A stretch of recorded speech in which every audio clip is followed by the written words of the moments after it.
पहला थिस्सलुनीकियों अध्याय 3 में पौलुस अपने गहरे प्रेम और चिंता को दिखाता है उन विश्वासियों के लिए। वह कहता है उसने तीमुथियुस को इसलिए भेजा ताकि वे उनके विश्वास को दृढ़ करे और यह जाने कि वे परीक्षाओं में न डगमगा जाए। पौलुस को बड़ी खुशी हुई जब उसने सुना कि वे विश्वास में स्थिर है और प्रभु में बने हुए हैं। वह कहता है अब हम जीवित थे क्योंकि तुम प्रभु में स्थिर हो। इस अध्याय का केंद्र है प्रेम और विश्वास में बढ़ना, चाहे परिस्थितियाँ कैसी भी हो। और पौलुस यह प्रार्थना करता है उनके प्रेम को और अधिक बढ़ाए ताकि वे मसीह के आगमन के दिन निर्दोष ठहरे। आइए सुनते हैं पहला थिस्सलुनीकियों अध्याय 3। इसलिए जब हमसे और न रहा गया तो हमने यह ठहराया कि एथेंस में अकेले रह जाएं।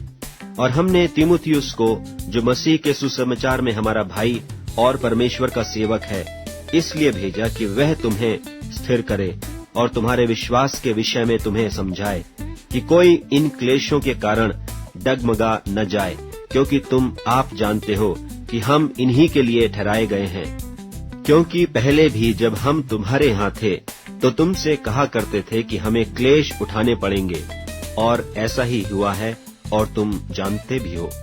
इस कारण जब मुझसे और न रहा गया तो तुम्हारे विश्वास का हाल जानने के लिए भेजा कि कहीं ऐसा न हो कि परीक्षा करने वाले ने तुम्हारी परीक्षा की हो और हमारा परिश्रम व्यर्थ हो गया हो। पर अभी तीमुथियुस ने, जो तुम्हारे पास से हमारे यहाँ आकर तुम्हारे विश्वास और प्रेम का सुसमाचार सुनाया, और इस बात को भी सुनाया कि तुम सदा प्रेम के साथ हमें स्मरण करते हो और हमारे देखने की लालसा रखते हो, जैसा हम भी तुम्हें देखने की। इसलिए हे भाइयों, हमने अपनी सारी सकेती और क्लेश में तुम्हारे विश्वास से तुम्हारे विषय में शांति पाई, क्योंकि अब यदि तुम प्रभु में स्थिर रहो तो हम जीवित हैं। और जैसा आनंद हमें तुम्हारे कारण अपने परमेश्वर के सामने है, उसके बदले तुम्हारे विषय में हम किस रीति से परमेश्वर का धन्यवाद करें। हम रात दिन बहुत ही प्रार्थना करते रहते हैं कि तुम्हारा मुंह देखें और तुम्हारे विश्वास की घटी पूरी करें।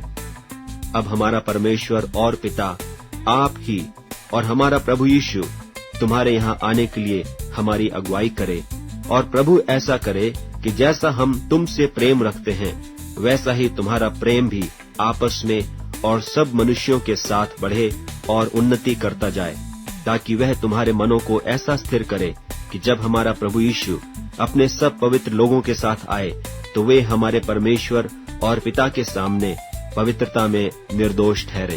पहला थिस्सलुनीकियों अध्याय 4 हमें पवित्र और आशापूर्ण जीवन जीने की शिक्षा देता है। पौलुस कहता है जैसे तुम प्रभु को प्रसन्न करने के लिए चलते हो वैसे ही और भी बढ़ो। वह याद दिलाता है कि परमेश्वर ने हमें शुद्धता के लिए नहीं बल्कि पवित्रता के लिए बुलाया है।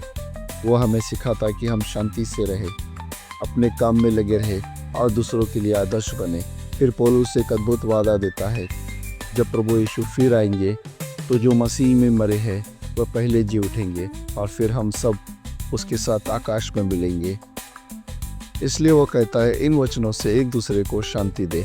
आइए सुनते हैं पहला थिस्सलुनीकियों अध्याय 4। निदान हे भाइयों, हम तुमसे विनती करते हैं और तुम्हें प्रभु यीशु में समझाते हैं कि जैसे तुमने हमसे योग्य चाल चलना और परमेश्वर को प्रसन्न करना सीखा है, और जैसा तुम चलते भी हो वैसे ही और भी बढ़ते जाओ, क्योंकि तुम जानते हो कि हमने प्रभु यीशु की ओर से तुम्हें कौन कौन सी आज्ञा पहुंचाई। क्योंकि परमेश्वर की इच्छा यह है कि तुम पवित्र बनो, अर्थात व्यभिचार से बचे रहो, और तुम में से हर एक पवित्रता और आदर के साथ अपने पात्र को प्राप्त करना जाने। और यह काम अभिलाषा से नहीं, और न उन जातियों की नाई जो परमेश्वर को नहीं जानती, कि इस बात में कोई अपने भाई को न ठगे और न उस पर दांव चलाए, क्योंकि प्रभु इन सब बातों का पलटा लेने वाला है, जैसा कि हमने पहले तुमसे कहा और चिताया भी था। क्योंकि परमेश्वर ने हमें अशुद्ध होने के लिए नहीं परंतु पवित्र होने के लिए बुलाया है। इस कारण जो तुच्छ जानता है वह मनुष्य को नहीं परंतु परमेश्वर को तुच्छ जानता है, जो अपना पवित्र आत्मा तुम्हें देता है। किंतु भाईचारे की प्रीति के विषय में यह अवश्य नहीं कि मैं तुम्हारे पास कुछ लिखूं, क्योंकि आपस में प्रेम रखना तुमने आप ही परमेश्वर से सीखा है और सारे मकिदुनिया के सब भाइयों के साथ ऐसा करते भी हो। पर हे भाइयों, हम तुम्हें समझाते हैं कि और भी बढ़ते जाओ और जैसी हमने तुम्हें आज्ञा दी वैसे ही चुपचाप रहने और अपना अपना काम काज करने और अपने अपने हाथों से कमाने का प्रयत्न करो कि बाहर वालों के साथ सभ्यता से बर्ताव करो और तुम्हें किसी वस्तु की घटी न हो। हे भाइयों, हम नहीं चाहते कि तुम उनके विषय में जो सोते हैं अज्ञान रहो। ऐसा न हो कि तुम औरों की नाई शोक करो जिन्हें आशा नहीं, क्योंकि यदि हम प्रतीति करते हैं कि यीशु मरा और जी भी उठा, तो वैसे ही परमेश्वर उन्हें भी जो यीशु में सो गए हैं उसी के साथ ले आएगा। क्योंकि हम प्रभु के वचन के अनुसार तुमसे यह कहते हैं कि हम जो जीवित हैं और प्रभु के आने तक बचे रहेंगे तो सोए हुओं से कभी आगे न बढ़ेंगे। क्योंकि प्रभु आप ही स्वर्ग से उतरेगा, उस समय ललकार और प्रधान दूत का शब्द सुनाई देगा और परमेश्वर की तुरही फूंकी जाएगी और जो मसीह में मरे हैं वे पहले जी उठेंगे। तब हम जो जीवित और बचे रहेंगे उनके साथ बादलों पर उठा लिए जाएंगे कि हवा में प्रभु से मिले और इस रीति से हम सदा प्रभु के साथ रहेंगे।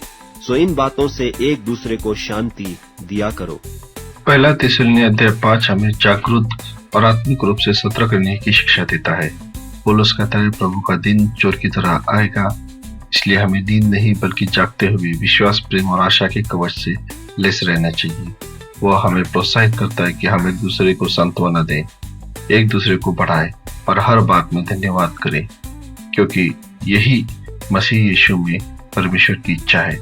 पौलुस यह भी कहता है, आत्मा को न बुझाओ, भविष्यवाणी का तिरस्कार न करो, पर हर बात को जांचो और जो अच्छा है उसी पर दृढ़ रहो। और वह एक सुंदर आशीर्वचन के साथ समाप्त करता है, शांति का परमेश्वर स्वयं तुम्हें पूरी रीति से पवित्र करे। आइए सुनते हैं पहला थिस्सलुनी 5वां अध्याय। पर हे भाइयों, इसका प्रयोजन नहीं कि समयों और कालों के विषय में तुम्हारे पास कुछ लिखा जाए, क्योंकि तुम आप ठीक जानते हो कि जैसा रात को चोर आता है वैसा ही प्रभु का दिन आने वाला है। जब लोग कहते होंगे कि कुशल है और कुछ भय नहीं, तो उन पर एकाएक विनाश आ पड़ेगा, जिस प्रकार गर्भवती पर पीड़ा, और वे किसी रीति से न बचेंगे। पर हे भाइयों, तुम तो अंधकार में नहीं हो कि वह दिन तुम पर चोर की नाई आ पड़े, क्योंकि तुम सब ज्योति की संतान और दिन की संतान हो। हम न रात के हैं न अंधकार के हैं, इसलिए हम औरों की नाई सोते न रहें, पर जागते और सावधान रहें। क्योंकि जो सोते हैं वे रात ही को सोते हैं, और जो मतवाले होते हैं वे रात ही को मतवाले होते हैं। पर हम जो दिन के हैं विश्वास और प्रेम की झिलम पहनकर और उद्धार की आशा का टोप पहनकर सावधान रहें। क्योंकि परमेश्वर ने हमें क्रोध के लिए नहीं, परंतु इसलिए ठहराया कि हम अपने प्रभु यीशु मसीह के द्वारा उद्धार प्राप्त करें।